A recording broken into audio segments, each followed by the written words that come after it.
So I do think it's a bit of ego. And I think it's also, and this is the other thing that kind of bugs me a little bit about the way we perceive value, is that it's kind of like if you haven't done it, okay, people keep selling things that they have done personally, even though they're not an expert in that thing.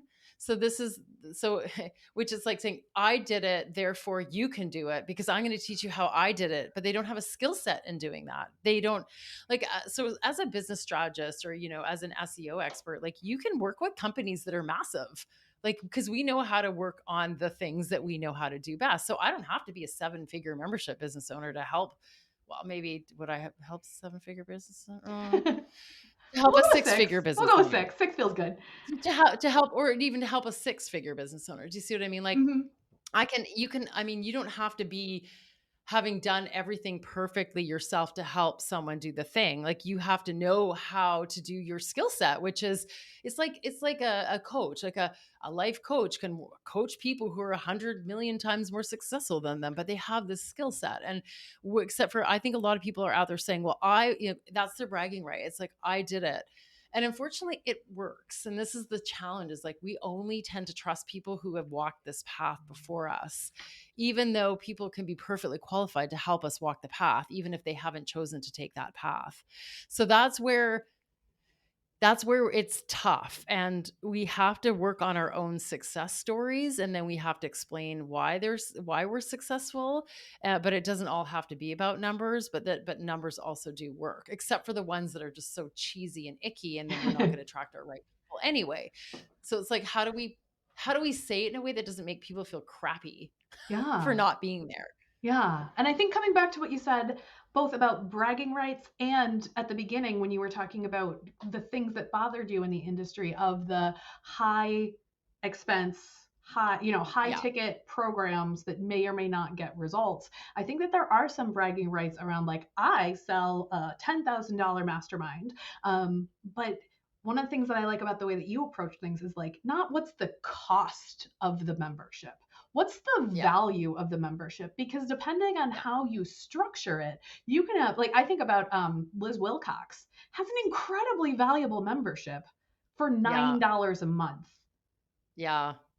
And she has Yeah. And almost like 10,000 members in it because it's only $9 a month. And it doesn't take a ton of her time because it's only $9 a month. So she's sending 2 emails a month, like, or 2 emails a week. Like, it doesn't need to be a high ticket, high demand structure in order for it to be highly profitable and highly satisfying.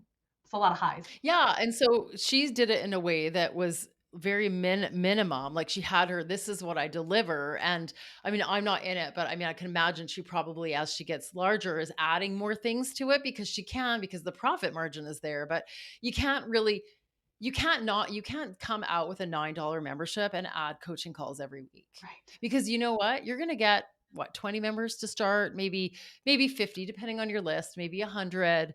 And could you really afford to do that for $900 a month? Like it's like you can afford it, but is it really the right model? Sustainable. So Is you it have to sustainable? We come back to. sustainable. And you need to price it for what the value is. Otherwise, people are either not going to use it or they're not going to believe it's good enough. Like pricing is kind of a signal, right? So I think with something like that, if you are just going to give out content and templates and things, and people need them and never not need them, and then price is a no-brainer price point, then great. But I think two people are jumping on that sort of bandwagon and they're trying to get 10,000 people and then give all the bells and whistles. But then at some point, people are going to still look at their like expense sheet and go, why am I paying for this? I haven't logged in 5 months. And I just don't know that that low ticket thing, she's a great example, but there's so many people who are jumping on the bandwagon. And I don't know that they're really doing anything but counting on the fact that people are just going to forget about it because they're just, and I think that's not necessarily the right way to run a business either. Right. There are definitely like low cost, low touch offers out there that are incredibly valuable. And Yeah. some that are garbage. Like, just because it's low cost doesn't mean that it's easy to run. And I think one of the things, and you started to touch on this, which I love, is like when you have a membership, when you have evergreen enrollment, you not only have to continue to build the value into the program for your existing members, but with evergreen enrollment, you have to be constantly being found by new people in order to put them into that.